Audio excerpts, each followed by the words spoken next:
Imagine, if you will, a show, a podcast, two men discovering the outer limits of film, going through the dark mirrors of society, and discussing it for you.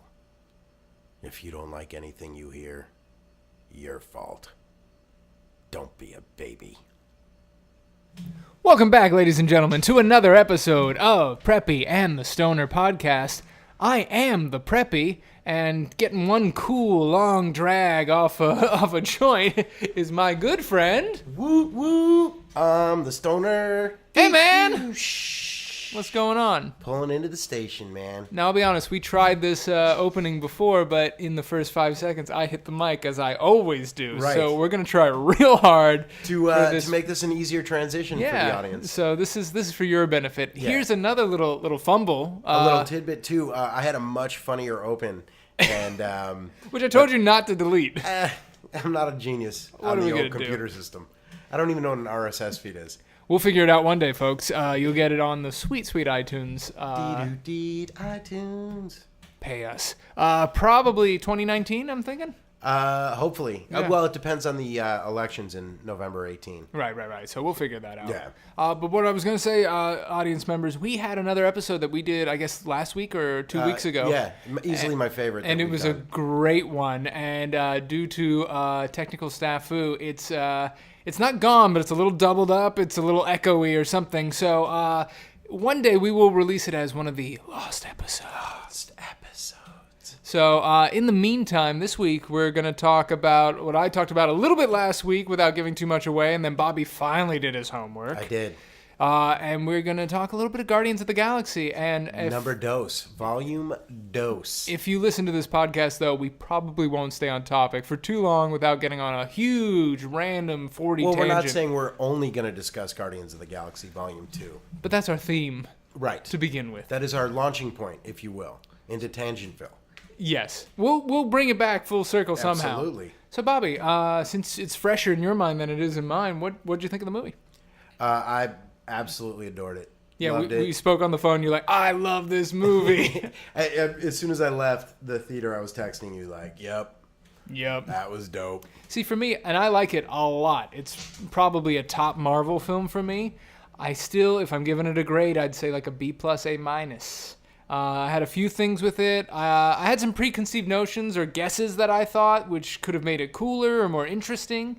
But why don't we go through it and you just tell me what you loved about it, how it made you feel. I love that they added on to the characters. Yeah. And that they were fully evolving the characters. My biggest beef was it. Yeah, my biggest bees with it. That's a Spartan word. Yeah, bees. I wished I remembered any of the dialogue or lingo. The thing I liked most about what they did was they kept evolving the characters and the relationships, but I think what would give it the B+, A- as opposed to like the A+ that is Volume 1. Mm-hmm. So you did like Volume 1 over Volume 2? It's too much Chris Pratt acting, not enough Chris Pratt funning. Okay, interesting. And I think that was. Well, I think that lends into the father-son storyline. Like, here's a guy just trying to figure it out. Like, Yeah, but it's like mopey. He's just mopey.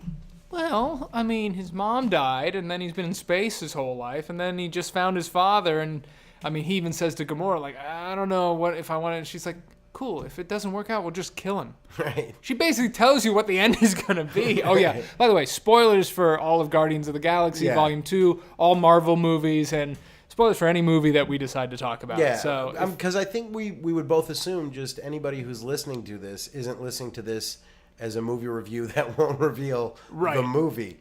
Yeah, that they appreciate it and or don't appreciate or appreciate our opinions. Yeah, our big thing is we see the movies, we're going to talk about the movies, we're going to spoil the hell out of these movies. So if you're listening, hoping like, oh, is this gonna, and it's like a spoiler alert. Right. I mean, and also this movie's made about $600 million worldwide in 2 weeks. I think. Gonna assume you saw it. A lot of people saw it. Yeah. And also sometimes like if I know there's a movie I'm gonna hate. Yeah. I'll try to find something online that explains the whole plot to me so I can read Really? And like the reading, it'll confirm all the stuff I hate about it. Mm-hmm. So then you can go in and Or wait avoid. for it, or wait to watch it and then watch it at home and just be like, yeah, that's exactly, and like confirm everything I read that I hated about it. I don't have any like specific examples at this point. Batman v Superman, Suicide Squad. Anyway, no, I watch those. Yes, I know you do. Constantly on repeat. You told me even today that you. But in the theaters too. Yeah, but you flipped it on again. I might have watched Batman vs Superman My again. goodness. But by all accounts, as we discussed, critics have gone and seen Wonder Woman, and everybody says it's the best one they've got so far. So, and it looks like a ton of fun. I cannot wait. I can't wait for it either. And this is going to go back into my Chris Pratt thing. Yeah. And it's the same thing with Wonder Woman. And it's why I hate Affleck as Batman. Is she? Yet you watch it all the time. But I fast forward through his scenes, dude. iPad, beep boop. I think he's a great Batman. But anyway, go You're on. out of your mind. He's We an will awful Batman. get back to Guardians of the Galaxy, I promise. But it's the same thing Yeah. with Gal Gadot as it is with Chris Pratt. Yes. Is the casting is so on point. And Yeah. I think we talked about it last week, and maybe not on previous podcasts. Is the casting of Robert Downey Jr. Yeah. It's like it's just That's pitch perfect. it's pitch perfect, and especially in Volume 1, he's so new, fresh. Right. Like you haven't, like, because I never watched Parks and Rec. Okay, so I really 'cause I didn't know did. about him at all. I watched him on Parks and Rec, and in Parks and Rec, I mean, he is a dumb guy. Right. You know what I mean? And Right. he's funny in that, like this lovable, oafy, dumb guy. Obviously, he gets ripped, and now he's Star-Lord. Right. He's still got the same humor, but he's intelligent now. You know what I mean? He's a swindler. I think we talked about it huge last week, which was in the Lost episode, is that the first movie is basically Star Wars, A New Hope. Completely. You know, with no Luke Skywalker. If But anything, see, and we disagree. We argued about this because I did. said Star-Lord is Luke Skywalker. And we argued, and you said there are two Han Solos. in the first movie, yes. By Yes. the time we get to the second one, he's more Luke Skywalker. But that means I was right and that he was Luke Skywalker the whole time. Well, he has to be Luke Skywalker, but not the whole time. He has so many shades of Han Solo. Right. Like he's got the ship. He gets the girl. Like But essentially, that's Luke. Luke does not get the girl. Luke does not have the ship. Man, And Luke does not. Luke threw the girl off to his Is Leia's his sister. It's not that he didn't want her. He There's found out cool some brothers information. in this universe. Yeah, like Jaime Lannister or however other incest characters we can talk about. No, I think that was how I really saw it. Was he was Luke because and he's the farm? Yondu was Obi-Wan? no, Yondu was Uncle Owen. Oh, okay. It turns out except his Uncle Owen was a real badass Yeah. and wasn't married to Baloo from the From Jungle the Book. Jungle Book. Which I thought was a really bizarre cross-promotional thing that just didn't need to happen. It's funny, even before Disney owned it, they really were doing the cross-promotion for... Just because 30 you buy years, it now 40 years. doesn't mean you didn't have your hands in the business the whole time. It's very true. That's all I'm saying. So going through Guardians of the Galaxy Yes. Volume 2. Casting. Wonder Woman, can't wait to see it. Oh. That woman is like Well, it's funny you say perfect. that, though. Perfect. When she first got cast, people went, Gal Gadot. Right. Like, Israeli. Yeah, it doesn't look like Wonder Woman, not her Right. picture. I mean, let's face it. In the comic books, and even Linda Carter, like she's a buxom lady, and She's a busty gal. She's a busty gal, and for some reason they just didn't think Gal Gadot had the physicality for it. But by all accounts, it looks like it's going to be brilliant. But then they do that odd cross-promotional thing with, what was it, like, eat this protein bar and be slim like Wonder Woman. Oh yeah, people got But I mean, like, crazy I about it. can't understand as a studio, right. which it like right now it feels like DC and Warner Brothers are handling plutonium. Yeah, Like they know they have something valuable, but they don't know what they're doing with it. they have no And idea when what you they're doing. do something that blatantly Well, here's the thing. aggressive towards young girls, Yeah.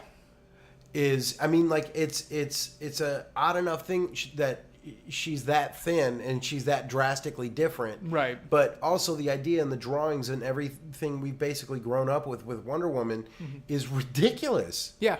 It's ridiculous. Well, I think, I mean, we've talked about this sort of off mic and different conversations about the standards that Hollywood has on the actors. And obviously they're getting paid a lot of money to do this, but look, Chris Pratt had to lose weight and become buff. Have abs and show them off. But that's healthy. You know what I mean? Like, what he had to do is a fine, healthy thing for him to do the rest of his life that'll keep him alive for a long time after a movie career. But do you know how hard you have to work to maintain that? Unbelievably hard. For a woman, it's simply, like, if you can be healthy, great. But the big thing is just be as skinny as possible because it looks better on camera. Right. And look, anyone who's been on camera, even on a home video camera or on their iPhone, yeah, you look bigger. I don't know why. It's just a phenomenon where, they say it adds 10 pounds. It's not a lie. The skinnier you are, the bigger your head is, and the skinnier your body is, the better you look on camera.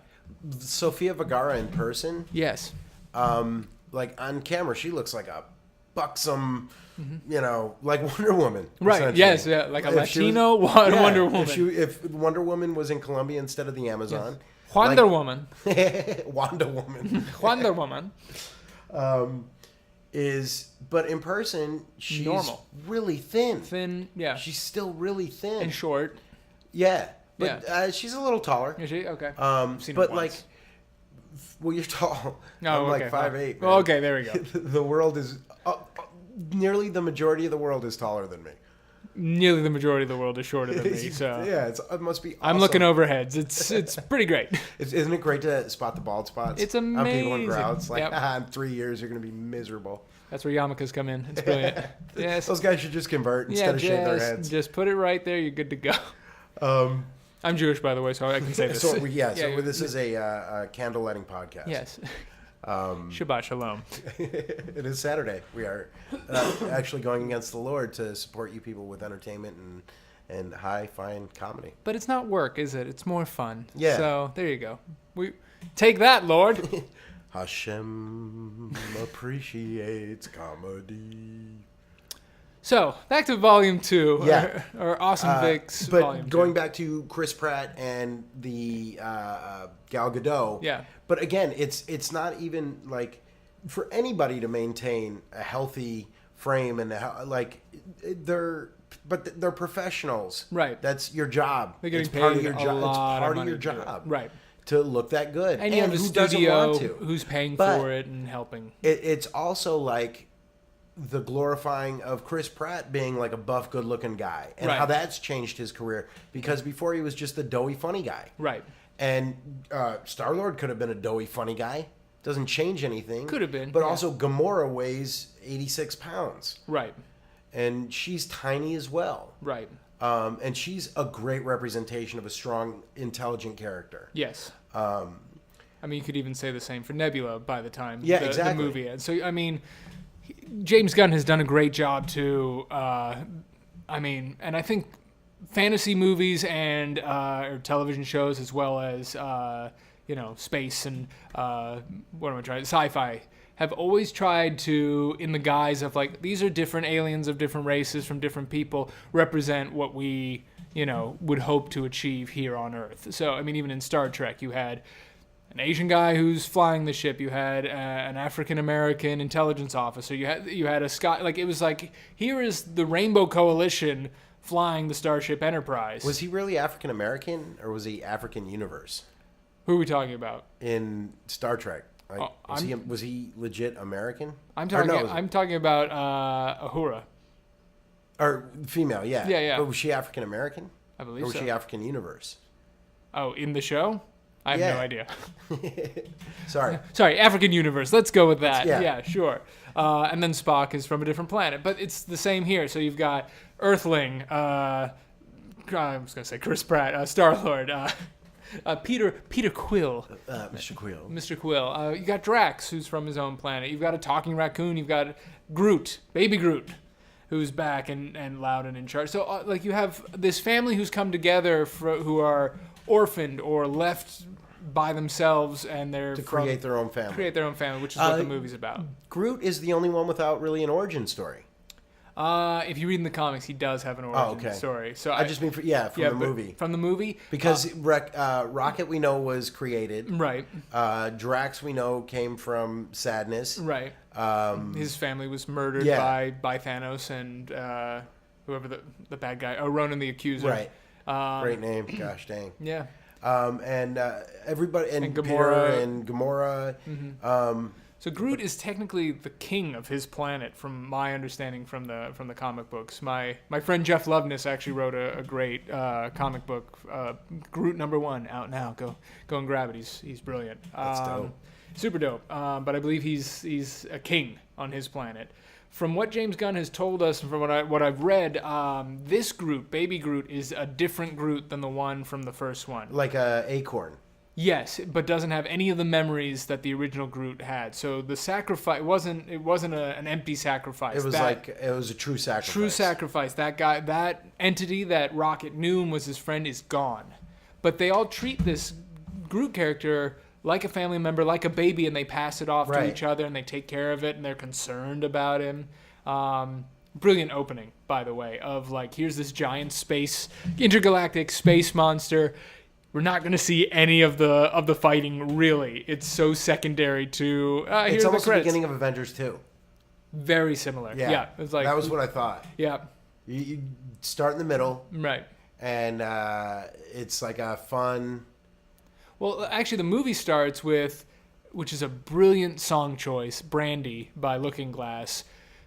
And you see young Kurt Russell, who, according to him, they only used makeup, really, and they didn't use that de-aging thing, but Disney and Marvel, they love their de-aging, don't they? I mean, we've seen it in Civil War with Downey Jr. Young Robert Downey Jr. We've got Tron Legacy. Yeah, but Disney. That's Disney. That's Disney. Ant-Man. We've got young Michael Douglas, who looks great in that. I wonder what, like, and this goes back to Warner Brothers as well. Yeah. Like in handling plutonium. Yes. You have something, you don't know what it is, but you're not careful with it. Right. That's why it keeps exploding. And what I felt like with Volume 2 was it was much more of a standard Disney. It was corporate as opposed to the... I mean, you could argue that all of the Marvel Cinematic Universe But Guardians didn't feel that way. Is corporate, though. But Guardians 1 did not feel that way at all.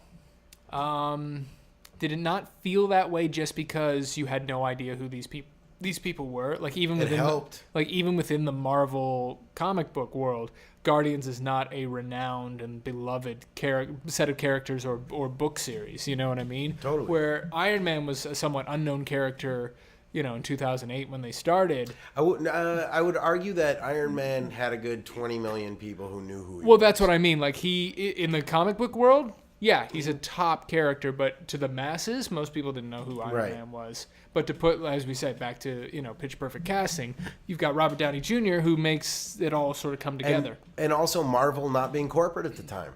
Yeah, that's Marvel true. was corporate to itself. True. And they were just a production studio. They weren't a distribution arm. True. So, but don't you think the movies have gotten better since the Disney Incorporation, or no? I think they've gotten corporate. Oh, I think that again, and maybe it has something to do with not seeing it in sequel form. Is Captain America is the only sequel series that is all of them are inherently interesting. Yeah, where you can watch them by themselves and go, here's a full story. See, it's funny, so many people are saying, oh, Guardians 2 is my favorite Marvel movie. It's the best Marvel movie out there. And part of me is going, I can't do it. And I have such trouble with the Marvel Cinematic Universe because picking a favorite out of 10 years of movies as we're coming up to it is... I think it's, 22 or something like that? I forgot what the count was. It's a big number, but you're going... How can I pick a favorite, especially when they build off the backs of the other ones? You know what I mean? Like, would this have been my favorite had I not seen... I would probably say the first Avengers is my favorite of it all. And they've been running it on TV. They've been running a bunch of them. But would I like that movie as much had I not seen First Iron Man, second Iron Man, Captain America, First Avenger, Thor, and even the Incredible Hulk, so that when they do all get together, you're like, oh, this is unbelievable. They're finally doing it. Like, if this was a standalone... Yeah, I think as a standalone, it's just as much fun. It's just as great a flick. But I think the build-up from the other movies help. Absolutely help. But if that movie just got plopped in front of you... Right. And you had no knowledge of comic book movies... Yeah. I mean... The Dark Knight... As it is. Absolutely. As it is, because you have no background on Iron Man you don't need it. or Captain America. All you know is these guys found this bad dude. These guys are looking for Loki. Right. Somebody's trying to beat up the government. Right. They're there to protect it. Then they end up meeting these gods from another planet. Right. And then they have a big space battle in the middle of Manhattan. And then, holy shit, there's a rage monster. Right. That's all you need. I think it's like it completely explains itself completely well that you don't need. Do you think that's because Joss Whedon did such a good job setting it up? Completely. And like without someone like him at the helm going, okay, here's how we, Right. And his experience going into that. Like he had 15, 20 years of writing shows and writing for, again, I think, I don't know if we discussed this on one of the podcasts or last week's last episode. Yeah. But Natasha is, to me, just the linchpin to all those films. Yes. And she pays off perfectly in Avengers. I think we did talk about it, but we said, she must be thanking Jon Favreau, who goes, okay, I'm going to cast her as Black Widow undercover in Iron Man 2, which is the third movie they're doing in this universe. Yeah, they went Iron Man, Incredible Hulk, back to Iron Man. It's like, let's tap this again. And then she pops up constantly. I mean, that's why people keep sort of clamoring, give her own movie. And don't do a backstory of, when she was in the rush. And they gave it to you. They gave it to you in 4 minutes. 4 minutes. That's all you needed. I just want to see her on a spy thriller by herself. Yeah. And maybe Hawkeye can pop in. Right. But I don't want it to be the both of them. I just want her, Right. If he comes in with, they can do little cameos when she needs them. Right. But her approach to the whole thing was so respectful. Right. And Scarlett Johansson has such a great understanding of what is needed. Like, I think The Winter Soldier is such a good movie because of her. Probably my top movie. I mean, people like Civil War a little better. I think I like Winter Soldier better. I don't know. Yeah, no, I like Winter Soldier a lot more than Civil War, I really like Civil War. And I love Civil War. Yeah, and I love the first Cap the most. Yeah, it's it's just awesome. It's a period film. Exactly, and that's Tommy Lee Jones. We forget Tommy Lee Jones. Yeah, it's sad that he only gets one sort of go in the Marvel universe. In 1942. 1942. Well, he could have said the same about Cap, but he came back, didn't he? You think? Oh, what if they iced up Tommy Lee? Yeah. All right, we need every cat house, whorehouse, back house, this and that. We got a fugitive. His name is Loki. That's my Tommy Lee Jones. Oh, did you not catch that? I didn't catch that. It's just me yelling. So, real quick too, completely unrelated. The Tommy Lee Jones speech at the end of No Country for Old Men. Yes. To me, puts him in top 10 best actors in the history of the world. I have to rewatch it because at the time I was still going off of it's kind of a slow movie. I kind of get what's going on. And the thing that got to me during No Country, I was going, there's no score. There is no music in this entire movie. Yeah. And while he's giving his speech, I was like, did they really not use any music? And then he was done. I was like, and people were like, oh, that was brilliant. I was like, oh, yeah, it was pretty good. I should rewatch this movie. His face was like a roadmap of tragedy to me.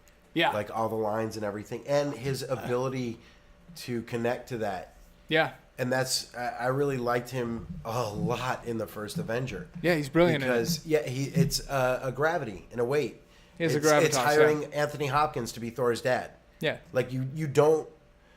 When you hired not Cary Grant, when you hired Gregory Peck... Mm-hmm.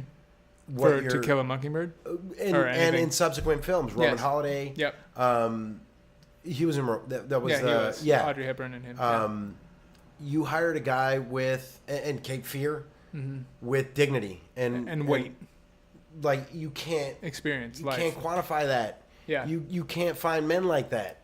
It's tough. And that's like Tommy Lee Jones is like has that type of strength of character. You know who else has that is Gene Hackman. Well, Gene Hackman, but you could say Kurt Russell too. Yeah. And that's brilliant. Why like. And I guess, I mean, I think that it's another reason, I mean, we'll go with weight loss as well for why Chris Pratt keeps getting hired. But he has a sort of manliness about, and, you know, when you see him, even when he did Magnificent Seven, it was like, when they weren't shooting, he's off hunting, he's fishing, like he's a real... Man's man. Man's man. Well, and I think he's Ryan Reynolds with a better sense of humor. Explain. Really good looking guy. Right. Tall. Mm-hmm. When he works out, he's cut up. Yep. Because he wasn't as but he's buff funny, in the second and he one. doesn't take himself seriously. Like Right. Tom Cruise historically takes himself very seriously. Right. And takes his, staying in shape and his process and so everything, he's more of an older version of the movie star who's aloof. Mm-hmm. Chris Pratt Instagrams, Ryan Reynolds Instagrams. The Right. fans have a different connection for, I think it's the same way, like, I don't know for you, but for me, Gal Gadot, like, man, like she comes on camera and I'm just magnetized, dude. She's can't lovable. explain it. Yeah, there's something incredibly lovable about her. And- But I guess you could say the same about Chris Pratt. Like Exactly. he's lovable too. Why won't Gal Gadot and Chris Pratt just get in a movie already? That's what we're coming down to. Well, because I was thinking about this too. So Passengers, didn't see it. No, I didn't see it. No desire to see it. I didn't see it because I heard it wasn't very good. And if you think about it, it's Chris Pratt and Jennifer Lawrence, and you've got two people who have incredible senses of humor. Yeah, And you put them in a drama sci-fi movie. right. I mean, like, again, you're handling plutonium, and you just dropped it on the floor because you were like, look, guys, I got plutonium. Where if you'd put Jennifer Lawrence and Chris Pratt in something similar to A jewel heist. yeah, or who's the director? I've lost the name that she always does the Bradley Cooper movies with. Oh, gotcha. David. David O. Russell. Yeah. If you put those two in a David O. Russell film, Oh, man. different story. You know what I mean? Where it's even just sort of off kilter comedy, but real life people sort of dealing with a situation, sort of thing. So What I guess just really came over me when you said that, too, was you're putting him in a good movie then. I guess that's fair. I mean, You're and like like- anybody says, no But one. you're putting him in a movie where they're talking and I guess like Passengers is something that you can sell internationally. Right. That they're not saying a lot of stuff. Mm-hmm. And it's a wink and a nudge about like them, the way they probably joked. I don't know. Again, this Right. is me assuming. Right. But it's not anything you have to over subtitle. But I guess that you could say the same about Guardians of the Galaxy or these X-Men movies, the things Right. that made them into stars.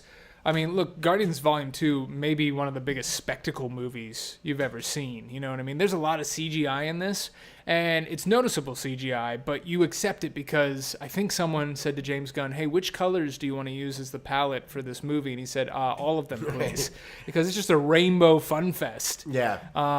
Which, again, I don't know if that, and I think we talked about this too in the last episode. I don't know if that goes back to, we got to sell toys, and everybody's got, like, someone even said, is Drax green? And he goes, no, Drax is gray. I know it looks green, but it's not. So you have a character who's wearing red all the time. You have a green lady character. You have a gray character. You have a big brown character. You have a small raccoon character. Like, it's all different. Fun furry stuff to sell. Right. And it makes it so that when a kid goes to the store, Mommy, I need these. Well, you can pick one. Well, I can't pick one because they're not the same. Right. If you have six, like You have Han Solo, Luke Skywalker. Right. Basically, Darth Vader was the only real difference. Otherwise, they were just kind of guys. Right, exactly. Or, But one had a lightsaber coming out of his arm. one has a gun, one has a Wookiee with him, Right. so it's And all this is different. me in Hoth. This Right. is me in Leisure. Exactly. You need all the variations. In fact, I think George Lucas was the first one to do all this Because he had the right to do it. to the merchandising. So he did it. So Better than anybody. So let's get back to Kurt Russell, who I think was fantastic in Yeah. this movie. Again, another pitch perfect casting. You really believe that they could be father and son. They're both sort of Completely. men's Yeah. men. Yeah. And they don't bury the lead. He's like, he's his father, like in the first 10 minutes of the movie. We see him as young Kurt Russell with his mother on Earth, flirting it up before he impregnates her with Peter Quill. Then we go into the opening sequence with the ELO song, Mr. Blue Sky, which is hard because I do think of that of the movie Eternal Sunshine of the Spotless Mind. That's where I kind of put that ELO song. I think the first Volume 1 or the first Guardians had a better soundtrack. I still like a lot of the songs in this. I didn't connect with the songs really at all. I had a few that I was like, oh, okay, but not as many. Yeah. Well, and I don't know if it's because I saw Kingpin, which came out, what, 94, 95? Yeah, something like that. I've seen Father and Son done better. Right. And that's that. I just didn't connect as strongly with the music as in the first one. But also, I think you can't discount in the first one, that opening scene with the mother is something you've never seen in film before, from especially a superhero movie. I mean, that kind of heaviness. I mean, like, I'm bawling in the first 3 minutes of... But that's also very Disney. It's also very Pixar. Like, if you've seen the first 10 minutes of Up, you're bawling. Oh, yeah. You're like, oh my God. You know, like, want to just cry. So very similar to that, but not what you were expecting. I mean, but nowhere in any... advertising or anything. But I mean, in any of the movies that you've seen previous to that, have you witnessed... We all saw Bruce Wayne's parents get gunned down by 8 different guys at this point. We have seen that. We're just... By the time we get to it again, we're like, just kill the Waynes. Right. Let's see Batman already. In Batman vs. Superman, they're like, bang. Right. They're shot. Her pearls, Martha. That's all you need. Although, I think that one is more deliberate in Batman v Superman. In what way? The actors that they've cast.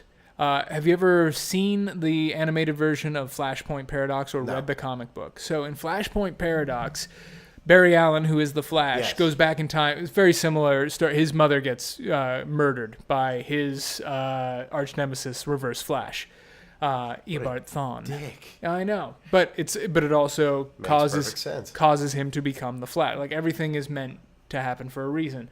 Barry Allen, on his birthday, goes back in time and saves his mother. But that results in him not being the Flash. And in Gotham, as a child, Bruce Wayne is killed, not his parents. So, because of watching their son die in front of them, Thomas Wayne becomes Batman. Right. And yes, I think we have discussed this. And Martha Wayne actually becomes the Joker. Wow. So because they both go insane in a way, but one goes for good, and they're I haven't read the comic, but I've seen the animated movie a bunch. She is holding like her son's burst open gunshotted chest, and she takes his blood and she starts laughing and she puts it over her mouth, and you see the Joker's smile essentially, and she's lost her mind. So basically, a father and a mother who lost their child are fighting for good and evil. Well, yeah, for Gotham.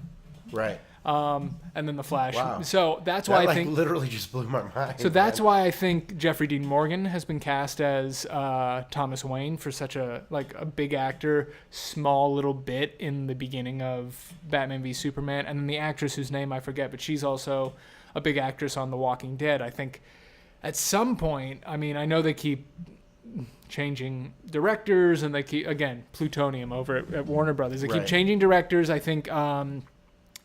Oh God, I've blanked on it. I keep blanking on names. I don't know why. The guy who plays hanging around you too long. The gentleman who plays Barry Allen's father in The Flash. He's been cast.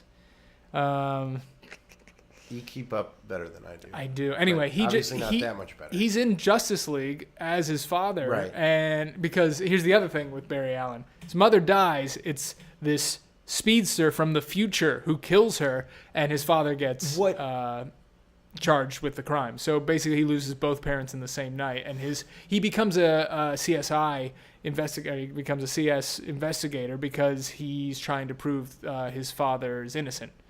That's how Barry Allen is born, essentially. Jeez. Yeah. That's freaking complicated, man. Yeah. Couldn't they have just dropped him into like speed sauce when he was a kid? Well, I think originally in the original, it is just speed sauce, but then they had to give him an origin story, and that was the origin. Right. Is that his mother died, his father was look how wrongfully complicated accused. that is. But you need that. You need your hero in any movie situation story. We tell the same story. I read Daredevil over and over. growing up. Yeah. I love Daredevil. Yeah. That's as simple as an origin story as you can possibly find. Really? Yeah. What the Daredevil goo hits him in the eyes, Yeah. blinds him, but then But also gives him incredible sight. Like, right, but that's ridiculous. But that's not the end of it. No, but it's also his father is killed by the mob. Right. Stick takes him in. Yeah. Like, that's not future and, like, not breaking. My mind has a hard time with the parallel universe stuff, man. Yeah, And that's why I it's hate interesting it's interesting to think about. It's somewhat convoluted, but there are explanations online for it. I've looked at things because, I like it better when there's one universe, like, there's Crisis on infinite universes and they crash them back together and then they expand them back out. Well, that's what I like about what Marvel does. And, Right. like, how I've understood it the best is in Thor 2. Yes. And then X-Men here's the Days thing. of Darkness Past is. Well, here's the thing. In the cinematic universe, neither have gone into parallel universes. On the TV show for The Flash, they have gone into, here's a universe where you are not the Flash. Here's a universe that's just filled with, intelligent apes. Here's a universe where this guy's the Flash, Yeah, I was always like, what? Well, here's the thing. In the Marvel Comics, they have that as well. Like, there's multiple Thors. There are multiple, Right. from my understanding, and it kind of leaks into Thor 3, which is coming up, Ragnarok. In the comic books, Jane Foster, who is the Natalie Portman character, Yeah. she is the current Thor in the comic books. She is worthy. She has the hammer. All right, calm down. But the other Thor, What woman will cause her demise? I don't know, because also a Black Widow is apparently worthy enough to wield the hammer and has before. That's And why Cap too. They've already established Cap is. in the movie. Yeah, in Avengers 2. Well, he moved it a little bit. He didn't move it completely. So, But he hasn't really tried. They were just drunk at a party, bro. well, here's the thing. That's why Black Widow didn't. When they go, you want to try? Yeah, She she's goes, like- that's nothing I need. It's because in the comic book she is worthy. It's for the boys. It's for the boys.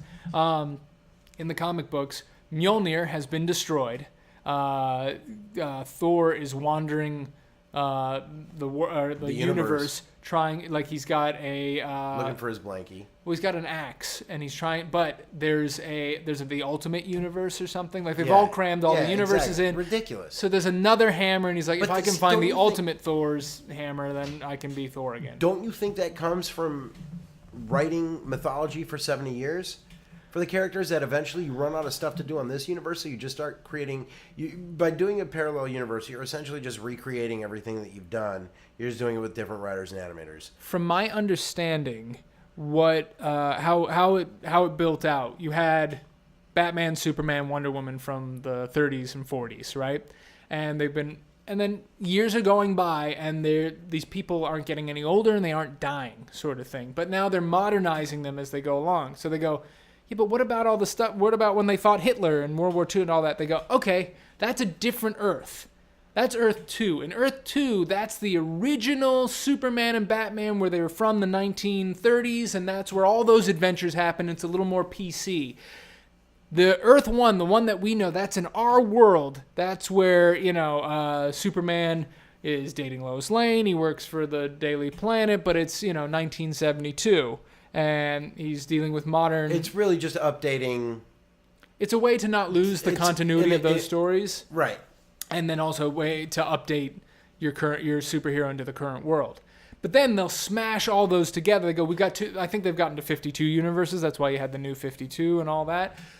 And again, all are different. One is where Thomas Wayne is Batman and Bruce is dead. One is where Superman landed in Russia. Are there any where Batman's the Joker? Not that I know of. Woo-hoo, 53 universes, dude. Somebody called the stoner because... How dope would that be if Batman was the Was the Joker and the Joker? Joker was Batman? Dude, I figured it all out today. Well, actually... DC, call me. There is one where man. it's called Crisis on Two Earths. There's an animated movie about it where Lex Luthor is the head of the Justice League. And the Joker, I think he's called the Trickster or the Jester. That's what he's called. And so they have counterparts, but it's not dead on. The only one that's dead on is Lex Luthor. And he travels to Earth 1 to meet up with Superman, Batman, and the real like, "Yo, we need the you." real And they're Justice like, League. And he goes, "What?" I need your help. On my world, I'm the head of the Justice League, and the Syndicate, which is Ultraman as opposed to Superman, and then Power Woman as opposed to Wonder Woman, Owlman as opposed to Batman, Hawkman. or Batman. Oh, okay. I love, too, how they just don't, like, it's not even yes, that's Carito. Right. It's like, no, that's Owlman. Like, they don't try to change it at all. It's No. like just a generic bootleg version of their Well, name. it's Earth still, so I mean they have But owls, They and still owls. have imaginations. No, I don't think so. Not when it comes to superheroes. Plus, apparently, And like, names. have you ever seen or ever read the Court of Owls or seen the Court of Owls series? No, man. That's all within Batman. It's a secret society, but the reason they did that is because actually owls are like one of the natural enemies of bats. I feel like you spent your childhood doing so much better research than I did. It's unbelievable. But this I is- read a lot of Archie comics too, and now Riverdale. I'm like, I don't get it. Well, that's just the OC with an Archie Right. shell over it, isn't But it? I loved Archie because it was Yeah. goofy and funny, and now this is like silly. but Super serious. I read way too much Archie. I related a lot to Jughead, except his only female outlet was Ethel, and that chick was awful. She was Yeah. needy, dude. See, I liked Veronica and Betty. Yeah, I'm of course. going- I like Betty better.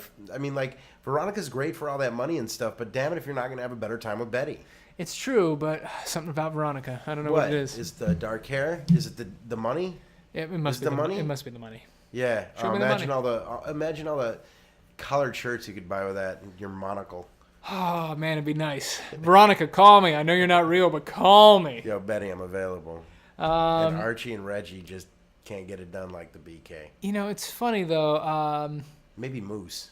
I have done a lot of research for a man who's not in comic books. Yeah, exactly. And, it's wasted. I've wasted my life. Thank you for telling me that. My childhood's been wasted just looking online, going how. We're distinctly not being able to monetize that yet. Yeah, not yet. But we're working towards it. Hi, dear listeners, send money. We have A P.O. box. Pay acquaintance Yeah. account. We accept everything. Bitcoin, Venmo us if you like. We have Yeah, Venmo to the Preppy in the Pod at Venmo.com. at my personal email. In my personal email. Well, I Should we talk Guardians of the Galaxy? Because we well, really I think, haven't talked. well, Guardians is I think a big part of that because they're in this universe, but they're in a alternate world. They're in, Well, they're just in space. They're in deep space. but there's no nebula on Earth. There will be. But is it in a different universe, or It is not, because in Avengers Infinity War, they're all gonna meet up. But that's what I was saying too about Thor is being able to rip open the different universes so they can connect. Here's the thing. It's not in Thor, it's not different universes. What they're trying to explain is it's just interplanetary travel. So he lives on a planet called Asgard. Which doesn't exist in our universe. Correct? It does exist in our universe. It's just in deep space. So the Rainbow Bridge that they travel on is just Yay. yeah. Just kidding. Yeah, that's it. That's a joke. It's a joke. Relax, people. It's just another part of the Disneyfication. Oh That's a man, joke. That's a joke. he's going on his rant. He's going on his Rush Limbaugh rant. To be honest, I saw that I have a half a bagel left, and I have fresh cream cheese, fresh Philadelphia. I haven't opened it yet, is what I mean. It's not whipped or nothing. And I just started thinking about it, and that's why I lost track of what I was saying. Sorry. But we support all peoples and all creeds, religions, and everything. It's a character. It's a character that Bobby plays, Stoner plays. Let's not give your name out. But seriously, send your complaints to the same Venmo, if you would, in monetary form. Guardians of the Galaxy. Okay. Yes. So, But what were we talking about? I gotta tell you. So the Yes. Rainbow Bridge is the is like opening up a black hole so that they can jump through space easier. okay. That's all it is. So imagine that Asgard is a planet that is very, very far away within our universe, but they just call them realms as opposed to planets. And these aliens who live on The realms aren't the universes? no, They're planets. they're planets. That's why they can travel between them. That's why he can see Earth. That's why Heimdall can see Earth. He's not looking through dimensions or through universes. It's all the same universe, from my understanding. But Asgardians live much longer than Earthlings, so that's why they became the Norse gods. These aliens came and visited and used to fight on Earth, and we took them as gods. And they go, "Where are you from?" Oh, I'm from Asgard. Well, that must be some sort of heaven where you're from, where these mystical, magical aliens. Like elves in Lord of the Rings. Just like elves in Lord of the Rings. Which a lot of Lord of the Rings is based on Norse mythology. Right. So, yeah, but you've got an Asgard planet, you've got an Earth planet, you've got a frost giant planet, you have an evil elf planet. They're just traveling between the worlds without using spaceships, and that's what they're calling, the 9 realms. See, I think where I got mostly confused is I always saw the word realm as universe. Right. And that they would be opening up these portals from their universe. But like now that I think about it, Thor lands on Earth. Right. He doesn't he doesn't fly through the space. Right, Milky Way. He lands on Earth. They land on the frost giant planet. Right. Do you remember when he's trying to explain this to Jane Foster and he opens up the book? You see that there are planets, and then he connects them through Yggdrasil, which in Norse mythology is the world tree, basically connecting the realms together. You're good, man. Hey, man, I like mythology. I like superheroes. I don't know why. It's I'm just appreciating the appreciation. Big interest. So, I mean, obviously there's a lot in the comic books and in the movies that they don't. I mean, Norse mythology is pretty messed up. I mean, even the word Ragnarok, that's sort of their Armageddon. That's their end of days. And in Norse mythology, Loki just gets bored and goes, I'm just going to start Ragnarok. He's the Prince of Mischief, right? He's the god of mischief. Yeah. So, and in Norse mythology, he's not a baby frost giant that was raised. Sometimes he's an Asgardian. He's a half. Well, no one knows. Sometimes he's an Asgardian. Sometimes he is Thor's brother. Sometimes he's just his mischievous helper who like is his servant. And then other times, it's sort of weird. See, well, I always had it as they're half brothers. He is the son of Odin. In your mind, what I picked up because I read mythology all the time growing up. Right. I'm sorry. Is the smoke getting there? No, I just. I'll be honest, dear listeners. I was burping and I was turning away from the mic, but Bobby thought I was about to puke from all of his weed smoking. I don't know if anyone can hear what you were saying. You must sound very far away. Yeah, but I think with the resonance of the house, you get it. You're listening to a podcast. Like I assume podcast listeners are in their car or at home, and that's why like smoking the YouTube, weed, smoking weed, mostly just relaxing, just enjoying. Like, hey, what do these two guys have to say? Preppy, I like preppies. Yeah. Stoners, I love stoners. Oh, I'm liking your love. I see how it is. Well, to the stoners, man, whatever. To the stoners is all I'm saying. All right, all the preppies out there, just, put your ascot on and start listening because this is about to get crazy. What did you think of the Sovereign? What's that? The gold people in Guardians. Meh. Meh, really? Yeah. Interesting character. Funny. Yeah. There were a lot more This is probably the funniest, quote unquote. I think this Marvel goes down movie. to why I didn't like any of the third act. Well, it got boring. It did get boring. Yeah, because when you texted me, like, there was a part... He's fucking mopey, man. Well, there was a part halfway through, I guess, the second act of this where I was like... I looked at my watch, I was like, man, this is a long movie. It's like a 2.5-hour movie. It's long, and it does lag in, like, a small little... Mopey. Just mopey. Just because he's mopey? Yeah. Who wants to see Chris Pratt mopey, dude? I want to see Chris Pratt shooting stuff, wisecracking, saving the universe, not like... an after-school special about his dad who wasn't there, right, but was always looking after him. I mean, it was a confirmation. It is a movie, and what I really liked about it was a confirmation of family, and family is what you make. It's not what you have. Right. The whole movie was about that, and the repaired relationship between Nebula and Gamora. I mean, even Drax with Mantis sort of creating and some Drax sort of coming to peace with his past. Yeah. And the growth of Groot and Rocket remaining. Rocket with Yondu was sort of my favorite of. I mean, that speech of going, chills. Yeah, I know you, I am you. Yeah, like, I know what you're doing. Like what are you, a professional asshole? Like I know what you're trying to do. You're trying to keep people at an arm's length so you don't lose them. And I thought the anger that Rocket had was a little tough to take. Oh really? Yeah. In what way? That he was always fighting. Yeah. And Well, you remember from the first movie, I mean, he has a chip on his shoulder. but there's also the scene where he's a leader. Rocket's a leader. Because he's Han Solo. And where they listen to him, and every time he makes a plan, like, it works. Right. Whether he's really thought it out or not. But, And yeah. it's 19% of a plan. Right. It's real. Exactly. He didn't have the same charm. He was more combative. Yeah, and well, I think part of that, like we said, the first movie is Star Wars: A New Hope, but the second movie, it's Empire in a lot of ways. And I know that James Gunn looked at successful sequels and tried to figure out, okay, why does that have to be the template for the way everybody does their movies? What, Star Wars? Yes. Because why it works. does Empire? Why is Empire the gold standard? I understand. Trust me, I get it. Yeah. But why can't we start?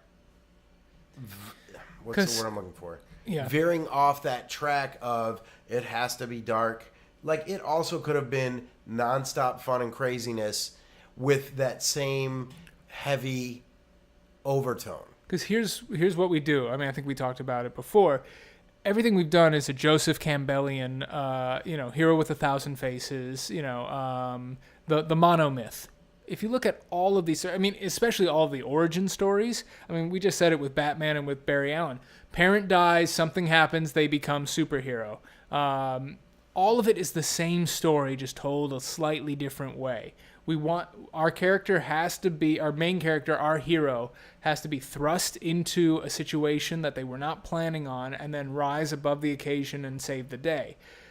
We're telling the same stories over and over again because we like it, obviously, and because it works.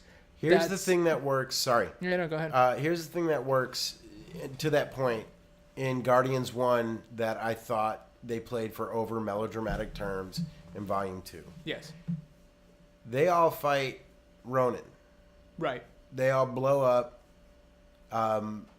Groot kills himself to save everybody. They land, and you get the same effect in the scene where they all hold hands, and his mom is reaching out her hand and saying, "Hold my hand." Like, I'm getting friggin' choked up just saying it. Right.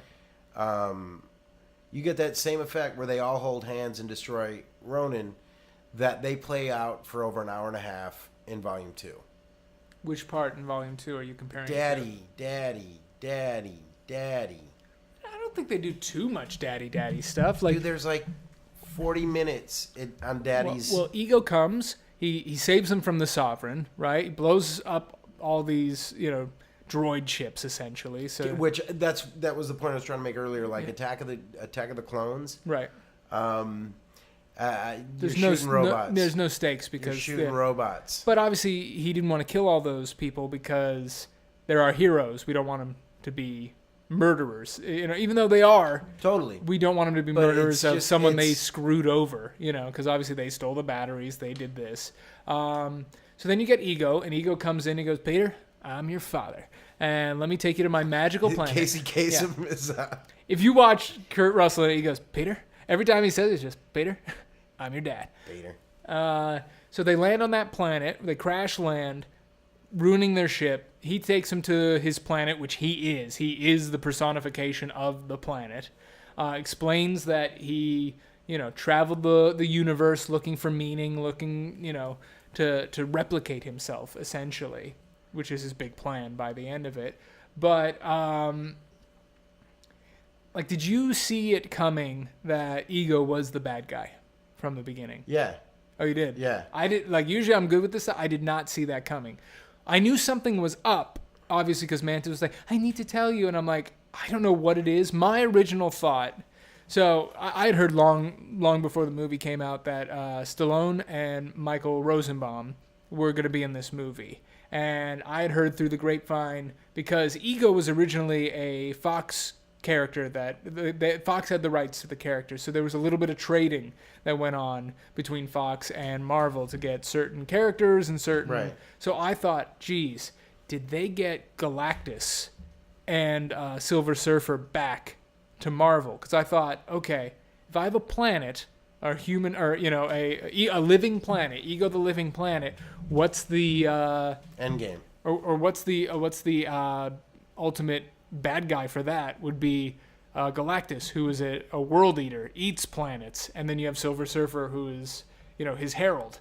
So I thought, oh, if you could have Tango and Cash going up against each other, and like Stallone doesn't need to talk, he's just, I am Galactus, that sort of thing. I thought, oh my God, that would be brilliant. And basically the Guardians have to save Ego. That's what the big adventure was going to be. As we're going along, once we saw who Stallone was, and by the end of it, again, spoiler alert for all of this, we see the original lineup of the Guardians of the Galaxy. He's Skyhawk or Seahawk or whatever the character's name is. I don't know those characters, but I had to look it up afterwards, like, who are these people? Right. But apparently it was the original lineup for the Guardians.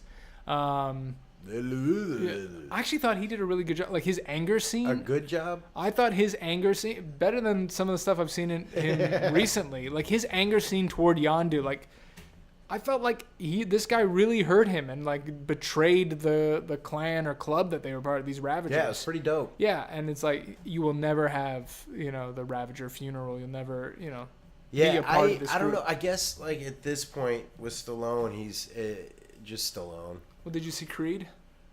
Nope, I avoided it. He's great in Creed. He's great. I'm not saying he's not great, but he's Rocky Balboa again, right? Well, yeah. I mean, He always is. yeah. But look, you could say that. So like to me, it's it's Rocky, who's the guardian of the galaxy. Look, I think we talked about this off mic. The people who are actors and the people who are movie stars. And the people who are movie stars play themselves better than anyone. So Tom Cruise is Tom Cruising in no matter what he's The Mummy. doing. Tom Cruise fights the Mummy. Right. It's like, how's Tom Cruise going to get out of this one? Will Smith is Will Smithing it harder than anybody. Even as Deadshot in Suicide Squad. Right. Like, the fact that he has to say the line, let's go save the world. Like, that is him. He is the guy who goes and saves the world. You could say Stallone, even Jeff Bridges, who's a brilliant actor, but Jeff Bridges harder than anybody out there. You know what I mean? More so recently, though. I mean, Yeah. like, Well, he's Stallone always was sort of always a cowboy who kind of puts out like Starman. Yeah. I mean, I remember his early. Yeah, but that's original early Tron, work. I'm saying but I'm now. saying even amongst them, Stallone was always Stallone. Bridges was an actor, and now he's just an icon. Right. Now he's just an icon. Let me rephrase that. Must be terrible. Bridges was an actor who became an icon. Yeah. Stallone was an icon when he was Stallone. Like Right, because he's Rambo, Rocky. Yeah, that's all you need. Tango. Yeah. Or no, he was. He had to be Cash because he had the stock portfolio. Right. Rodney Dangerfield and Sylvester Stallone had a kid. Yeah. No, I tell you, kid. Hey, yo, I tell you, it's tough out there. Get no respect, I'll tell you. You don't know anything until somebody's shooting at you. So back to Guardians. Yes. So once Stallone, I didn't feel anything for the Stallone stuff. I liked it. I didn't realize it was just going to be a small cameo. Right. But I liked it. And I liked it. He really was great at the end. Yeah. So let me refer. I'll take it back. Yeah. I'll take it back. Like when I was first watching him, I was like, whatever. Yeah. And then at the end, I was like, oh yeah, he's Stallone. He is Stallone. He's freaking awesome. He's great. Because I loved everything Stallone growing up. Don't get me wrong. But like, I mean, I even like the Expendables movies for what they are. You know what I mean? it was like all the '80s movies that I didn't like. Yeah, but all packed into one. Like here's the thing. Like I'm not here for drama or dramatics Right. or like, brilliant acting, I'm here for the one-liners that we know. I'm here for the action. I'm here for But look also- at all these guys in a movie together. You know what? To go expand on that point, Yeah. Terry Crews and Jason Statham Yeah. in that movie are phenomenal because to me they stood out Well, Jason Statham, I think, is good, again, as being Jason Statham in anything he's in. completely. Jason Statham's the hell out of it. He Statham's the hell out of it. But Boy, I'll tell you, it's funny. me and the Mick. Did you see the third movie, the third Expendables? No. That's the one with Mel Gibson. And I hate to say it, but he's the best thing in it. And the Right. reason I always say that is because he does... If we're saying like Will Smith's better. He goes full Mel Gibson. He goes anger better than anybody I've ever seen. Like, give me back my son anger. If he has to go down, or if he has to go, how someone's like, I need to get to the well to get to that place. The well is so short for Mel Gibson to get The water is at a very high level. And it's a very high level, and he can scoop it out with his hand. Like, it's real easy. Like, we don't need to drop a bucket. It's there. Just put your lips to it. But he's good. Like, right. And because he's the bad guy, and because he's angry, like, he says a line, which I've come to realize he must improvise in all of his movies at some point, is he goes, and sorry for the language, I'm going to eat your fucking heart. He always says, I'm going to eat your fucking heart out. And it's like, oh, okay. Like, you're really talking about eating another human being's heart. Multiple times. Yeah. Which makes me think you've thought about it. In Lethal Weapon. What happens in... what's the name of it? Apocalypto. Yeah. Someone eats... They eat a heart. They eat a heart. They eat testicles. They eat a lot of stuff in that, yeah. So he's... there's a general theme with Mel Gibson's life and his movies. I believe in Hacksaw Ridge, they eat hearts just all day long. I haven't seen it. Chilled monkey heart. Couldn't we have something else? The worst. Guardians. That was a Temple of Doom reference. I thought was okay. Serviceable for what she needed to do. But, like, not standouty. No.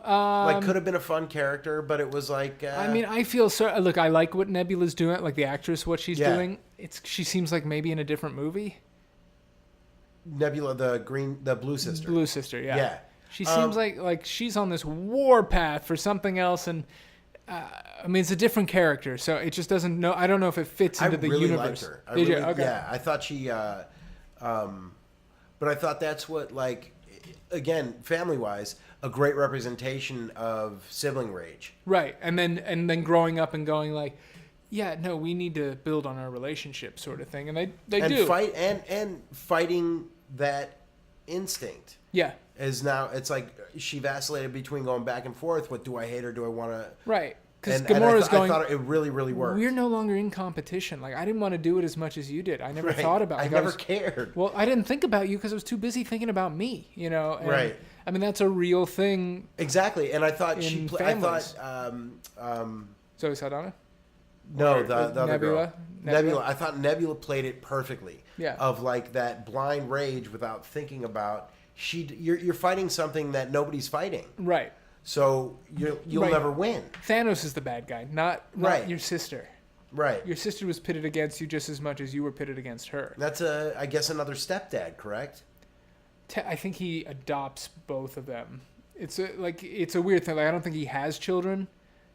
And don't quote me on this, but I think he stole both of them and then built them up to be warriors. It's sort of strange. If you look just at the Marvel Cinematic Universe, he's had 2 or 3 of the stones, Infinity Stones, and has given them away so that other people can do his bidding. Like, he's given Loki the mind gem that was in his stick in the Avengers movie.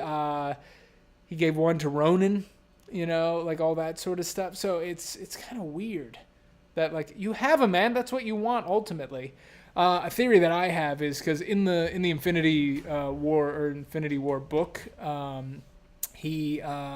his whole thing is he is in love with death, but not the idea of it, the personification of death and who death is, and to impress her, he's going to get the Infinity Stones and kill all these people and reshape the universe sort of in his image, and that will impress Death so that she will love him. My theory, and not just mine, but some people's theories, is that Cate Blanchett, who plays Hela in Thor Ragnarok, which is basically like Hades or the goddess in every movie she's in, she plays Hela good. So hella good. She is... Some people think that she is also the personification of death, and that we'll learn that in this movie, and that it's her that Thanos is trying to impress and trying to gain the love of. So it's just a love story? Sort of. Like a twisted love story. Oh. I mean, here's the thing. Thanos, from my understanding, they call him the Mad Titan. He was a Titan, which is, again, a race of aliens on this planet, and he kills all of his own race. Like, he kills his parents, he kills it. Like, he's a sadistic human being. Thus why he wants to tempt. And he gets elected president in 2016. Topical. Oh, this guy really pokes it to the establishment. Well, I don't know. Maybe. What? So, but like if you remember in the first Avengers at the post credits, it's like to tempt them is to tempt death, and he turns and he smiles, and it's like that's his whole thing is to tempt death. Yeah, and I guess he's just looking for, like, his partnering with Loki was to destroy Earth. Well, see, I don't know if it's to destroy Earth. Well, they were take over. Well, that, and also he was after the Tesseract, which is a Infinity Stone. He's trying to get his main thing is gather the Infinity Stones. Loki wants to rule. So the Infinity Stones essentially is a Ferrari. How Put so? them all together and it's a Ferrari, and he can impress this chick. Again, dude. He's gonna kill how many people off multiple? You said it, not me. How many of these movies are we going to have to watch where women ruin humanity? Oh, my God. I feel like you're grasping at straws with this. What did you tell me? What's Thanos' reasoning? He is trying to tempt death. Is death a woman? Possibly. Is death Kate Blanchett? I don't know. That's a theory. Her name is Hell, bro. Hell A. Hello. Hello. Let's get back to Guardians of the I'm Galaxy. saying. All right. And, well, here's the flip, and this is one of the you look great. Thanks. Here's one of the other reasons why I love the original Guardians. Peter's not trying to impress Gamora. He is a little bit in this one. A little more so, but she's understanding. Yeah. And she cares about him much more. Well, they care about each other. And it's much more loving than it is lusting. Yeah. It wasn't, I want to do this because I love this man. It's I want this done because I love him. Well, and they're mom and pop to this family. Yeah. You know what I mean? Like they're the heads of this family. I feel almost like they're more brother and sister. Like they're I think it'll eventually get there. Yeah, no, I mean I see the romantic. I mean they both love each other, and but it's not a cause for conflict. Right. It doesn't create conflict outside of yet. Because I'm sure if... But that's two movies. That's two movies where the romantic relationship is based in emotional love rather than physical. Right. Where he's not always... There are no innuendos. There's no... But the whole dancing is an innuendo. No, the whole dancing is together. But that's an experience together. That's not like, I'd like to ride her. In the first movie, he puts the headphones on her and tries to kiss her. It's romantic. It's not. It's not lust. Well, because he's also coming from... It's connection. He's sharing a part of himself with her. Right. And it doesn't get in the way of, like, Lois Lane is always in the way. Well, she's the main plot point to get can... Superman. Lois Lane's the main plot point to get Superman in trouble in Superman vs. Batman in Dawn of Justice, correct? Wait, say that again? Lois Lane is the cause of trouble in... Batman v Superman? Yeah. At what point? She goes to that stupid... the terrorist in the beginning? Yeah. She was set up. Yeah, she was set up to be there because what's his name? That is not why Batman it was a private and Superman security force. Yeah, but that's not why Batman and Superman fight ultimately. But that was what caused all the problems for Superman. No, when they did the 18 months prior to this, when Superman from Man of Steel is flying through the air and Bruce Wayne is on the ground in Metropolis trying to save people and trying to save the kid. That's what turned him. That's what was like. Not Bruce Wayne. I'm talking about... You said why Batman I'm talking and Superman Luthor's plot. Which he understood... I've told you a million times, Luthor does not have a plan or a plot. He's just... He's the one sending the He's a dog. pictures. He's a dog chasing cars. He wouldn't know what to do with it if he got it. That's not him at all. Yes, he does. That's him sitting at his computer like, he was the one taking those pictures. He was taking the Polaroids. That's him sitting at his computer making Photoshop logos for all of the superheroes that we will see. Really, really well done logo. That's why Batman in this Justice League movie goes, hey, I just want to tell you, Lex Luthor made some logos. I think you might like them. Here you go, Wonder Woman. Here you go, Flash. Here you go, Cyborg. Aquaman, you want a little sort of an A, but kind of a curve? Yeah, it's kind of fishy. He swims like Superman flies. Yeah. No. I don't know why we always go back to this movie. It drives me nuts. But Luthor is saying he understood that she was the weakness point in Superman. In Superman, the weakness was a woman. Then why did he steal his mother? That was the plan. Because he had kidnapped the woman that he thought he cared about while he was doing real damage to the woman that really cared about him. No. He got Lois Lane up on the helipad to draw him in. Right. Right, but the real trouble. But the real trouble was that his mother. The whole thing was his mother. He even says that. He goes, no, the real woman. Right. Yeah. That's my whole point. It So wasn't how is that some dumb Lois? love. Like when one of my favorite moments in the history of movies is in Man of Steel, where Superman comes flying in and starts beating the crap out of Zod. And he's like, "Leave my mom alone." Okay, well, subsequently yes. in Guardians of the Galaxy, when Ego is telling his plan that I'm going to take over the world, and like I visited Earth 3 times because I loved your mother. Had I visited a 4th, I would have stayed forever. And in my mind, I'm going, don't say it. Please don't be the guy. Don't say it. He goes, it killed me to put that tumor in her head. And I was like, oh. And in perfect timing, Peter Quill, whose eyes are black because he's tapped into Ego, snaps back to reality and, not saying a word, pulls both guns and just starts shooting. And I was like, that's the greatest moment in that movie. Right. Well, maybe second to a Mary Poppins, y'all. Which is also great. It was just brilliant. But when he snaps back, I mean, this is his father. Like, he's wanted to know who his father was his entire life. He finally meets him, and he's a god, essentially. And he goes, yeah, but I killed your mother. He's a horrible god. Bam, bam, bam, bam. Sorry, done. I don't care who you are. I'm going to kill you. But it was also, too, I thought a lot of it was with him and Gamora and her trying to say, don't trust him. Like she is saying throughout the entire time they're on this. Planet. I thought he was sort of saying like, I don't know, I don't trust. She's this. like, go for it, but I mean like, but be cautious. Yeah, she was skeptical. Well, she was protecting, but again, like she says, she goes, and if he turns out not to be who he said, we'll kill him. But the heart of that piece was the relationship that he had with his mom. Yeah, it wasn't done out of a romantic. So you're saying this movie and Batman v Superman are the same movie? I'm saying they probably stole elements from each other. Yeah, that's it. They stole elements. Flash. More Flash. I don't know. Like overall, I thought it was a great movie. Yeah, I enjoyed the hell out of myself, but it was a little bored. Yeah. And not enough Quill, too much Peter. Gotcha. You mean not enough, or too much Peter Quill, not enough Star-Lord? Yeah, exactly. Great point.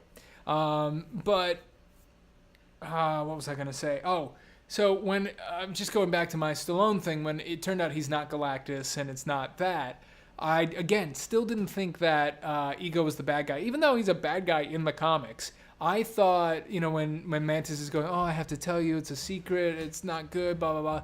I thought Ego is dying. Ego has built this planet and he's slowly dying, and he needs Peter to take over. So I thought that the real villainy of it all was, I need my son because I need him to be the core of this planet and to take over so that we can keep going, but I'm taking away the father from this new family, essentially. And that's where I thought maybe it would have been better than just to make him an outright, like, just a bad guy. Yeah, well, it's the same thing to me as Zod. The bad guy has his right reasons. Right, but Zod was bred to believe to the nth degree what he believes. You know what I mean? It's almost he almost can't think for himself. Ego was bred.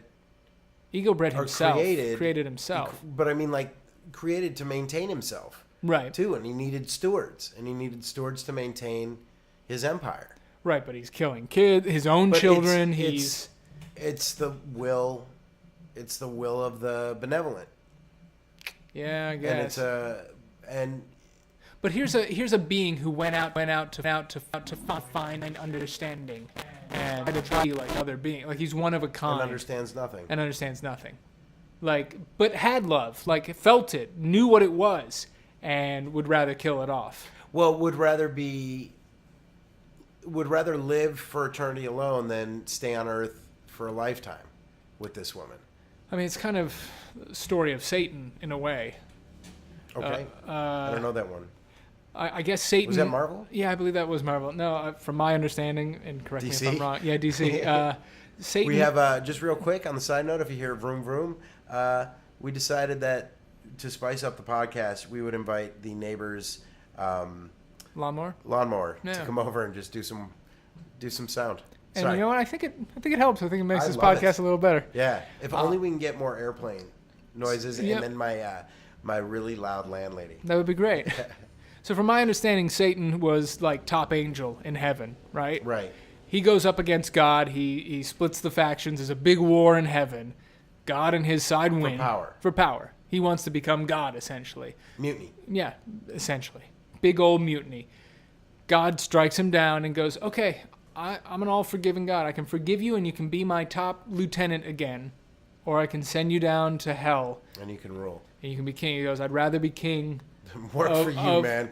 No, I'd rather be king of my own world than top lieutenant in your world. Right, exactly. So. Yeah, I get it. Yeah. I've worked in a corporate environment. Yeah, I'd rather be alone and a god, little g, small g, than just some guy on a planet with a kid and a wife. I guess we all make choices, and that was Ego's. Hey man, I mean his he's name still is Ego. Second billing, dude. Is he second billing in this movie? No. I mean, you got God and then you got Satan. There aren't a lot of other people in between that you talk about. No. Well, there's Gabriel, there's Michael, there's Beelzebub. I didn't listen to the Jackson 5. Beelzebub Jackson, you get in here right now. That must have been Joe. Oh, baby, the dad. give me one more chance. All right, you're out. You are the worst. What did you think of Baby Groot? Loved it. Got a little tiring. They definitely used him just enough. But it's also like, in your head, for me, for Volume 1, Groot is this sweet, awesome character who also murders and thrashes people. Right. So like sticks his fingers up a guy's nose and sort of rips his nose off. Yeah. Yeah, and is throwing people around and like. Well, I mean, his playfulness was and his ability to murder and combining those was a lot of fun. So not having that element in your Baby Groot kills a guy when they're like doing basically another jail escape. Right. And he cuts a guy's toe off. It's a little like it's like Oh yeah. Oh. I am Groot. Huh. I am Groot.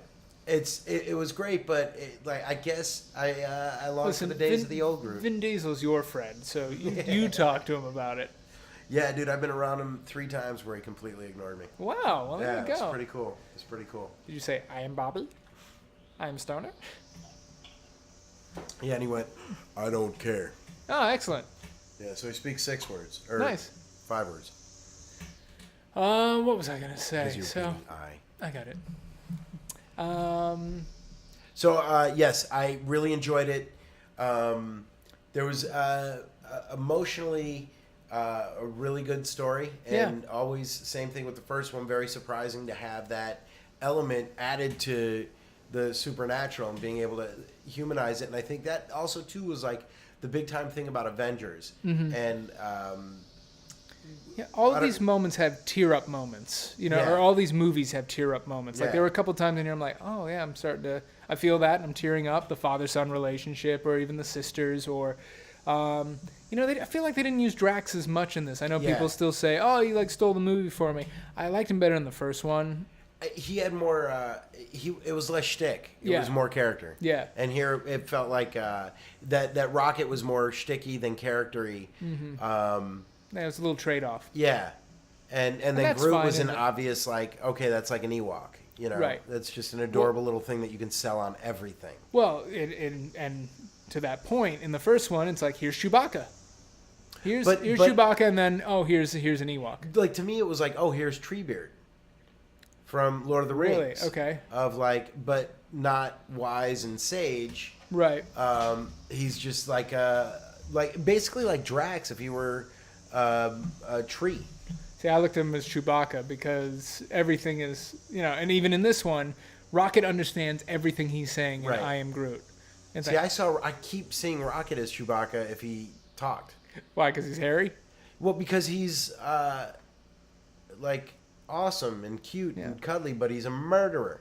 Just like Han Solo. I don't know why you don't Just like understand this. Chewbacca. No. If Chewbacca talked. Yeah, but Chewbacca doesn't talk, and Chewbacca is... Chewbacca did talk. He just didn't speak English, dude. All right, Sorry. well, Sorry same with the Groot. universe didn't do everything you wanted. Same with Groot. He talks, he just doesn't speak English. He does speak English. Groot does? Yes. No, he doesn't. I am Groot. That's how you hear it. Right. But that's still English, dude.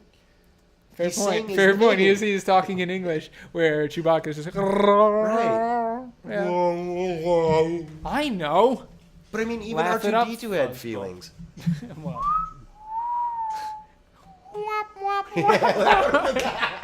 I wonder if they played with that in like the early renditions. Oh, we'll never find this Master Yoda.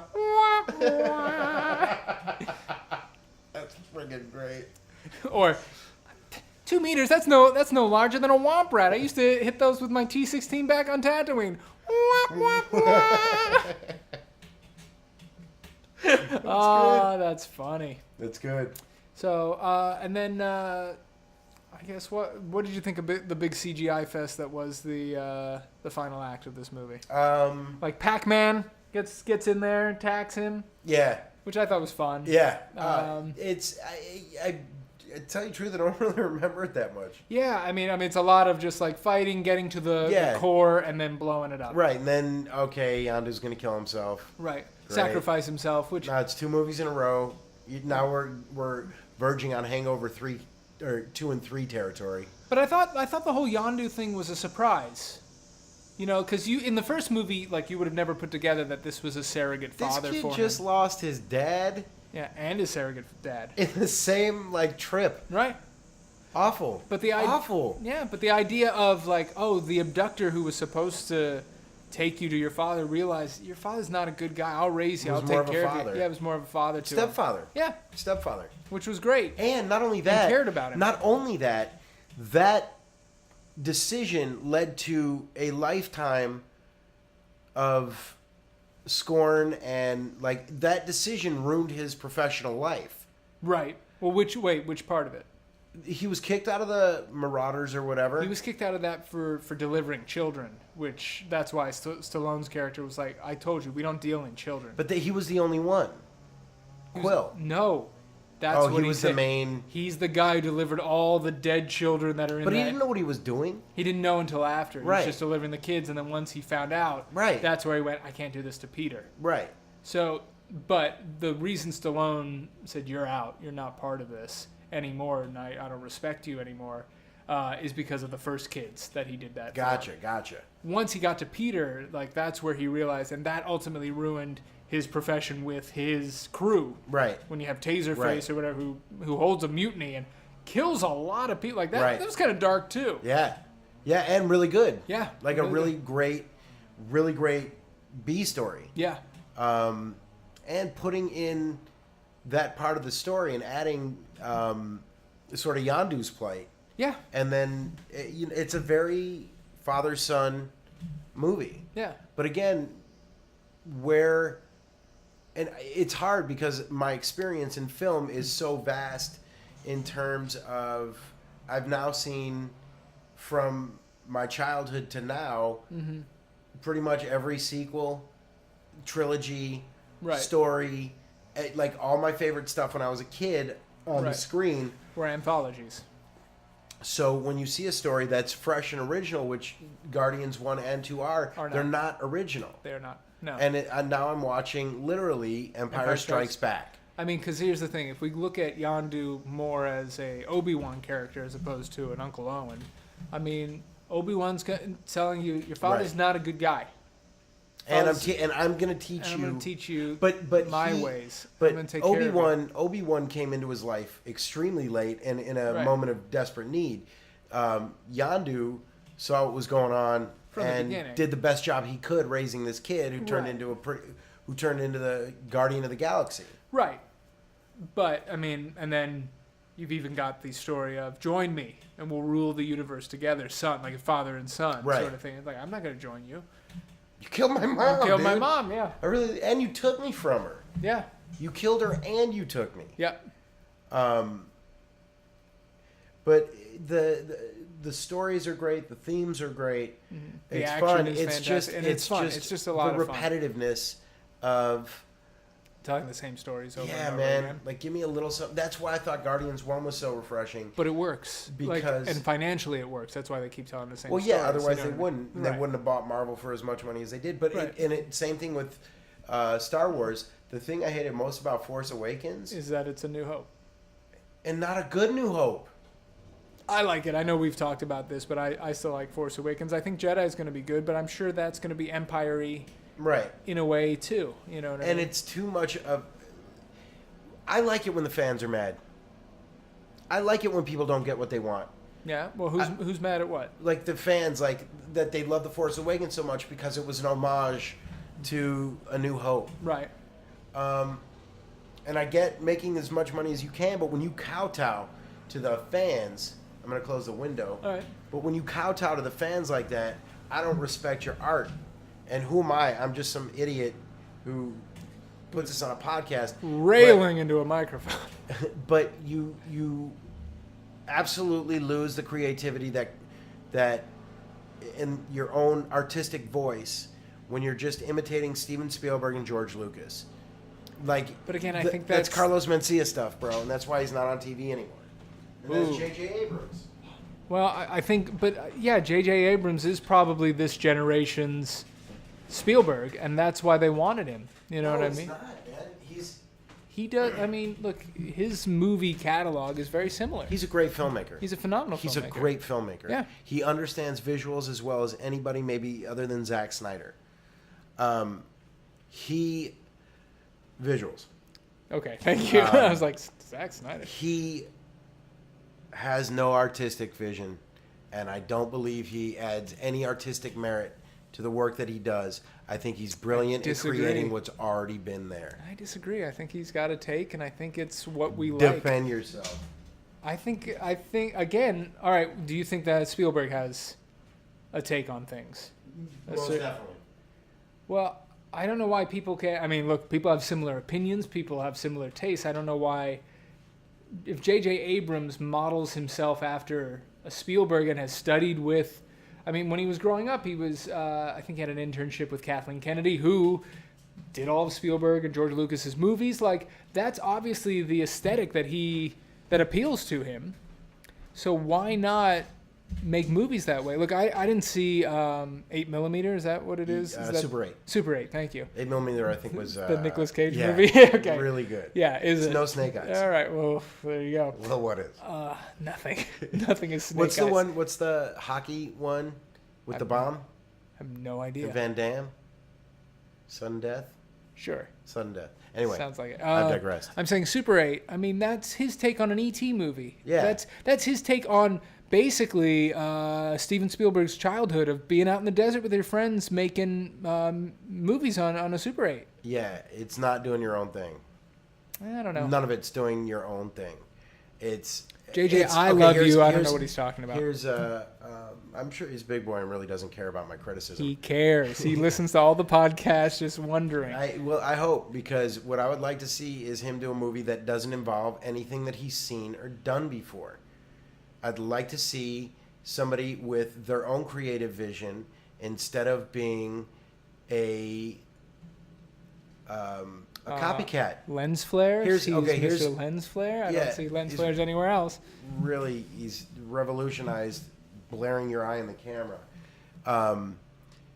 Eddie Murphy. Yeah. Love Richard Pryor growing up. Yeah. You know what he didn't do? Remake The Toy, remake Bustin' Loose, remake all the movies that Richard Pryor did. He was inspired by Richard Pryor and became completely his own comedian in person. But you could say that his beginning stand-up is Pryor. I mean, But he was 19. Right. He wasn't 40. He wasn't redoing The Toy at 40. He's made a lot of bad Nobody's redoing The Toy. I don't know why. movies. Saying it's pretty good. You're saying if somebody out there wants to remake The Toy, this is now the time. Not remaking Bustin' Loose. I'm saying he was inspired by him. Yeah. And he copied him a little bit. Yeah. And then he took what he did and exploded. Yeah. But couldn't you say that Trading Places could be a Silver Streak or, you know... You could. Or even Hear No Evil, whatever. And you got 48 Hours. Yeah. Trading Places. Yeah. But then Beverly Hills Cop. Right. But, I mean, is Beverly Hills Cop reinventing the wheel? Or is that... What Beverly Hills Cop did Richard Pryor do? I guess not Richard Pryor, but I'm just saying, like, isn't that Lethal Weapon? Isn't that, like... That was before Lethal Weapon. Was it before Lethal Yeah. Weapon? So couldn't you just say that Lethal Weapon is just a bad Beverly Hills Cop? He was the first good-looking black guy. Right. With an attitude. Yeah. He was Richard Pryor, but he was better looking. Right. Well, and that's why Richard Pryor wasn't in Blazing... Or one of the reasons he wasn't in Blazing Saddles is because Cleavon Little is just a better-looking dude. Well, the studio wouldn't hire him either, yeah. I think it had more to do with politics than... Yeah. Well, from my understanding, I believe Richard Pryor had some habits that probably the studio didn't want. Yeah. Not. By the way, how good is Blazing Saddles? It's It funny. changed the game. Like The Matrix changed the game. Blazing Saddles changed the game. I always put those two together. I'm like, Blazing Saddles is the Matrix of its time. Completely. It just the first time you heard a fart on film. Screen. Yeah. And like the first. So that means from the beginning of film time, Nobody's farting. they won't acknowledge it. Right. That society won't acknowledge What everybody does. I mean, that's Except 74. Except for Kim Jong-un, who has never farted. No, he doesn't have a butthole. No, How he could doesn't have a butthole. He doesn't even burp. Go see the interview. But his sneezes stink. Oh dude. my God, they're ridiculous. It's funny. Whenever I'm putting movies together of like my favorite film, for some reason I always go to Star Wars, Indiana Jones. I put The Dark Knight up there. I put like all these sort of action-y movies or superhero movies. Yet I always forget about like Blazing Saddles, Spaceballs, producers, like all the Mel Brooks stuff. Yeah. Which, like if you Do just you said think that's because we're Jewish? And it's such a cultural thing. specific sort of comedy? I don't know. Well, you tell me, because like my family growing up, my dad would show me stuff, and it was always like, here are the Three Stooges, here are the Marx Brothers, here's Mel Brooks, and if you look at it's like Jewish, Jewish, like all Jewish comedy, and I don't know if that's just shared and retold over and over. Or that the again. culture just understands and appreciates the humor more so than most people who would look at it and go, "This is the dumbest stuff I've ever seen." But I think, I mean, there are some non-Jewish people I know who like all three of those types of things. And then, you know, I mean, Seinfeld, you could say, is the most Jewish television show. Or Curb is the circumcision of Seinfeld. Right. And everybody, Jewish and non-Jewish, loves both of those. Right. And goes, this is great. I think being within the culture and within the Jewish faith or whatever, The candlelighting community. you understand it from a different perspective, that you're like, I've got family members like that, or I've seen that, and it's like, Hey, there's Uncle Bob, Uncle Seymour. That is what we talk about, where others go, this is hilarious. It is sort of a universal thing. We never sort of say that, but I get what they're talking about. You know what I mean? I think we had a car bomb explosion. It's all outside good, just now, though. but We're fine. No debris, no shrapnel. We're fine. No. Yeah, I think I want to end this podcast because unfortunately I do have to go. But that's the way it goes. But I think it's naturally found a really wonderful parking spot. Wait, we finally got to Guardians of the Galaxy. It took us a little while, but we finally got there. Yeah. Overall, great movie. Yeah. I liked there's so many after credit scenes, this and that. Yeah, and I love seeing Teenage Groot. That was genius. That was hilarious. Well, because I don't know if you know this. This second movie takes place only 3 months after the first one. So Captain America Civil War hasn't happened yet. All these movies haven't happened yet. I believe we show Teenage Groot so that by the time we get to Infinity War, they've been Guardians of the Galaxy for, and we have a new Groot. 4 or 5 years. We have a fully grown Groot, who I'm assuming has to go up against a big old Hulk. I know I'm the stoner, Yeah. but did we talk about Groot on mic or off mic? We talked about him on mic. Okay, good. For a while, yeah. That this is just a new Groot. Yeah, we did talk about that. Yeah, so by the time Infinity War comes out, we'll have a full-grown Groot. Full-grown Groot who's big enough to fight the Hulk. But doesn't have the memory of being... He's not old Groot. No. The other thing I'm interested in is Captain America and Peter Quill coming together. Iron Man and and Peter Quill coming together. And Thor. Yeah. Well, no, here's the reason, though. Both Peter Quill and Captain America, or Steve Rogers, are two men out of time. Here's a man who only knows the 80s and down, essentially. And here's a man who only knows the 40s and down and has been thrust back into Earth in this world. But then you've got Iron Man, or Tony Stark, who goes, yeah, I was here during the 80s. Yeah, I remember that. This is all great stuff. With the wink to the audience of Robert Downey Jr. going, I kind of was the 80s. You know what I mean? So I find that really interesting. I know I talked about it off mic, but I want to mention it. So we did, in this Lost episode that we may release at some point, a long talk about the Lone Ranger. And the only reason I want to bring it up, I don't want to get into a whole Lone Ranger thing, because I can't guarantee anything. Bobby loves it, and I'm just indifferent to it. I think people who... All right, get off your soapbox. I'm sorry. No, I think people who crap stop. on that movie don't know what they're talking about. Anyway, my biggest problem with that was Armie Hammer in it. But from my understanding, as we've known for a long time, Dwayne "The Rock" Johnson, probably the biggest movie star in the world, he has been tapped in for Warner Brothers and DC to play Black Adam. And they've always sort of said, well, who could play... His original name was Captain Marvel. It was White Adam. Yeah, well, Captain Marvel, who is Billy Batson when he turns into Captain Marvel by saying the words Shazam. So now they just call him Shazam because they're like, Marvel's too big, forget it, like just change it. He said, you know who would make, I think he tweeted out recently, who would make a great Shazam is the Lone Ranger. I'm talking the Lone Ranger. So they're talking about Armie Hammer, who's good agent, 6'4", big dude. I mean, obviously no one's as big as The Rock. I think that guy's the biggest human being we've got, but has an angelic, childlike face, Armie Hammer, enough so that you could be like, oh yeah, that kid grew into that as a superhero. So, could be interesting. I don't know. What do you think? Feh. No, I mean, how can you defend the Lone Ranger and not want him to be? I can't have less interest in Black Adam. Really? Less interest. I love The Rock. That dude don't make movies for me. Really? Yeah, See, all. I feel like it's just a missed opportunity to have The Rock. I mean, it's pretty on point to go, why wouldn't he be Darkseid? I don't know.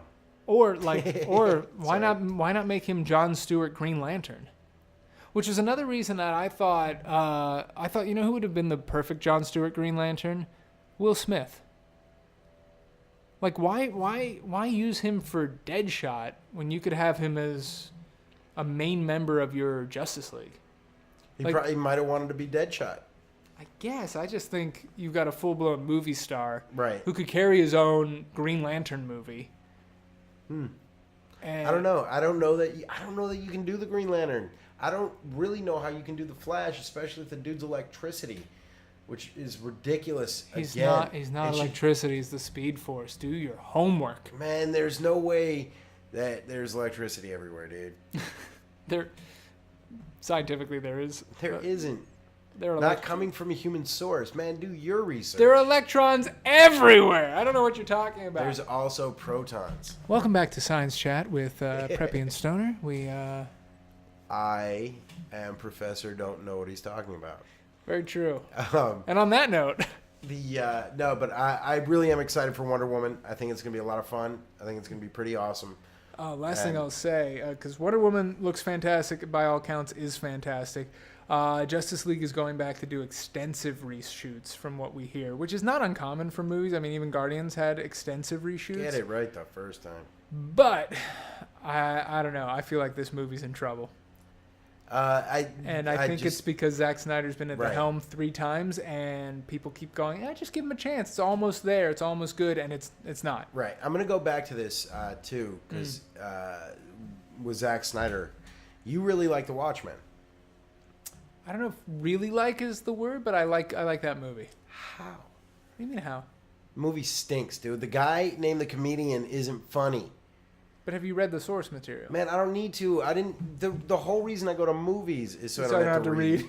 Just saw Norm Macdonald say that. It's American of you. Dude, source material, schmorse material. From my understanding, obviously there are another changes. podcast where somebody can rhyme that. Source material, s'mores material. Horse material. You won't, people. You won't find another podcast like this. No, and on that note, I think we'll wrap it up. I think this is the time. Yeah. My man Preppy, great to see you again. Thank you, Stoner. And if you want to reach out to us, we are Preppy and the Stoner with the ampersand symbol on Twitter, Preppy and Stoner Pod, I believe. I think the Preppy and Stoner Pod at gmail.com. We'd love to hear from you. Please tweet at us, write to us. We're going to work on getting this up on iTunes and all that sort of stuff. And how many other podcasts will give you the word amberstand? If you say it like that, no one will. So, and on that note, I've been the Preppy. I am, as always, the Stoner. Good night, and have a pleasant week and weekend.